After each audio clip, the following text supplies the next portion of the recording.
La Biblia cuenta las historias tal cual son. No esconden, no esconde ninguna de las experiencias de las personas, sino las aborda tal cual en sus propias situaciones. Déjame leerte esta historia que es por demás fascinante. Ha sido el tema de muchos sermones. Ha sido la plática de muchos profesores de la Biblia que nos han enseñado algunas cosas relevantes. Mira, dice así: una tarde, después de tomar la siesta, David se levantó y se paseaba por la terraza del palacio. Mientras contemplaba la ciudad, vio a una mujer de singular belleza que se bañaba. Envió a investigar el nombre de ella y supo que era Betsabé, hija de Eliam y esposa de Urías Heteo. David la mandó a buscar y cuando ella vino, durmió con ella. Ella apenas acababa de completar los ritos de la purificación después de la menstruación. Después regresó a su casa. Cuando se dio cuenta de que había quedado embarazada, envió un recado a David para informárselo. El día de ayer te estaba platicando la historia justamente del rey David, pero te la platiqué cuando él era un jovencito, cuando apenas iniciaba su carrera como un hombre importante en la historia de Israel. Pero el día de ayer te hablé cuando él simplemente era un pastorcito de ovejas, allá en la montaña, en los valles, buscando alimento para sus ovejas.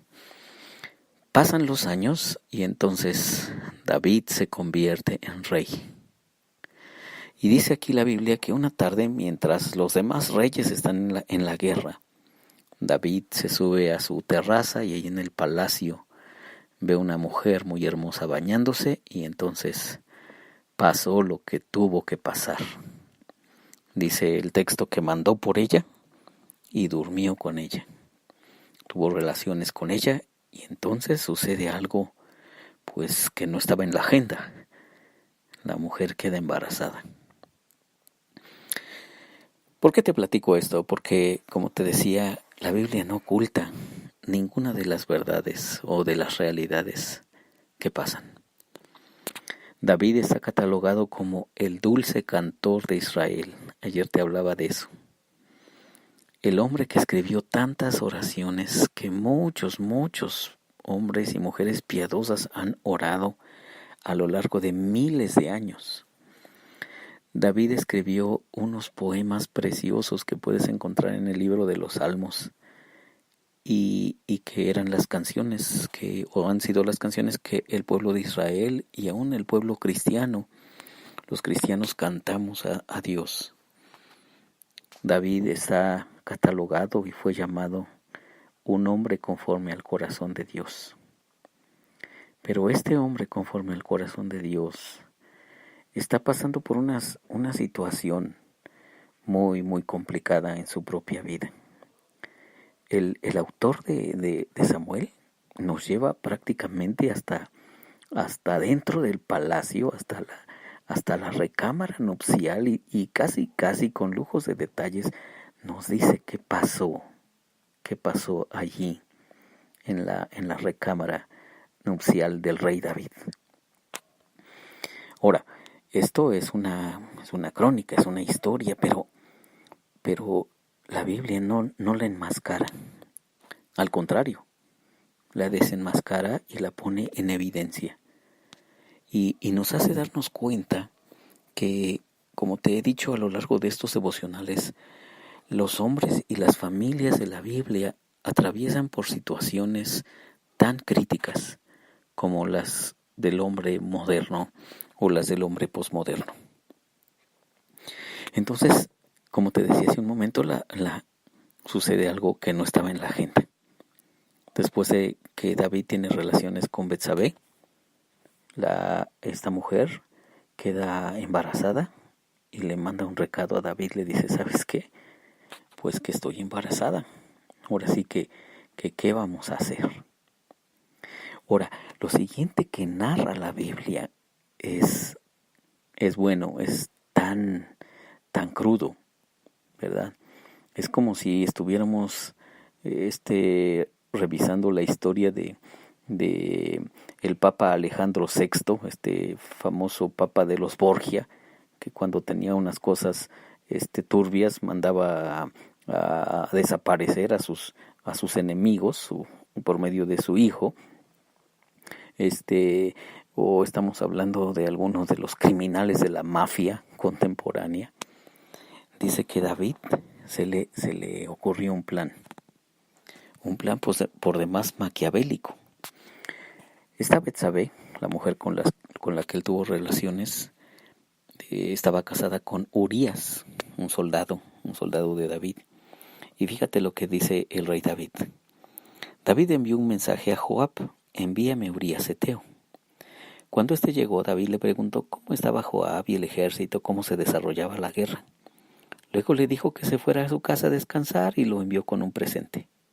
Pero Urías no fue. Pasó aquella noche en la puerta del palacio con los otros siervos del rey. Y cuando David oyó lo que Urías había hecho, lo llamó y le preguntó: ¿qué te ocurre? ¿Por qué no fuiste a dormir a tu casa después de haber estado tanto tiempo fuera? Fíjate, ya que está embarazada la señora, David dice: bueno, ya sé cómo le voy a hacer. Voy a mandar a traer a su esposo, que tenga relaciones con ella, y bueno, así se va a maquillar el asunto y nadie va a saber nada. Pero el plan no funcionó como él lo estaba esperando. Entonces David dice: ¿qué voy a hacer, no? Y fíjate lo que le contesta el soldado. Urías, el esposo de Betsabé, le dice: el arca, los ejércitos de Israel y Judá, el general y sus oficiales están durmiendo en los campamentos a la intemperie. ¿Cómo podría yo ir a beber, comer y dormir con mi esposa? Juro que jamás haré tal cosa. Bien, dijo David, mañana puedes regresar al campo de batalla. Urías se quedó cerca del palacio. David lo invitó a comer, a beber y lo hizo embriagarse, pero ni aun así quiso ir a su casa esa noche, sino que durmió en la entrada del palacio. O sea, como que el plan no le estaba funcionando, ¿verdad? Al rey David. Dijo: bueno, quizás si le invito unas copas, se pone un poco borracho, va a su casa y tiene relaciones con su esposa y se calma el problema. Pero fíjate lo que dice la Biblia. Finalmente, al día siguiente, David escribió una carta para Joab, que era el capitán del ejército, y se la dio a Urías para que se la entregara. La carta ordenaba a Joab que pusiera a Urías en la primera línea de la parte más ruda de la batalla y que luego se retirara y lo dejara solo para que lo mataran. Joab asignó a Urías un punto muy cercano a la ciudad sitiada donde sabía que estaban peleando los mejores hombres del enemigo, y Urías murió junto con varios otros soldados del ejército israelita. Cuando Joab envió un informe a David de cómo iba la batalla, le dijo al mensajero: si el rey se enoja y pregunta por qué los soldados se acercaron tanto a la ciudad, tú le vas a decir: Urías también fue muerto. Fíjate qué plan tan macabro del dulce cantor de Israel, del hombre conforme al corazón de Dios, del escritor de oraciones y salmos que tú y yo hemos dicho, que tú y yo hemos orado, del hombre que amaba a Dios muchísimo, pero con un momento de su vida se equivoca, y se equivoca garrafalmente. Porque una vez más, las estrellas de la Biblia no son los grandes hombres de Dios. Las estrellas de la Biblia no son las grandes historias de hombres iluminados que hicieron cosas extraordinarias para Dios. Hay solo una estrella en la Biblia, alguien que brilla con su gran bondad y su gran misericordia, y ese se llama Dios. Dios amando a los pecadores. Y aquí tenemos a un ícono, a un hombre por demás extraordinario, pero que en un momento de su vida se vuelve un adúltero, un fornicario y luego un criminal que trata de deshacer las evidencias, de ocultar las evidencias de su falta. Ahora te platico esto no como un juicio, si no te platico esto? Porque todos en nuestras vidas tenemos ciertas cosas ocultas que no quisiéramos que se desenmascararan para nada, pero que Dios llega y con su luz las hace evidentes. Y después de eso encontramos un mensaje poderoso en el libro de Romanos. Dios muestra su amor en que siendo pecadores, Cristo murió por nosotros. El mensaje es que Dios ama a los pecadores que se arrepienten y que buscan la misericordia y el perdón de Dios. Así que si tú tienes alguna cosa oculta, ¿qué tal si la platicas con Dios? Sería lo mejor que pudieras hacer. Que Dios te bendiga.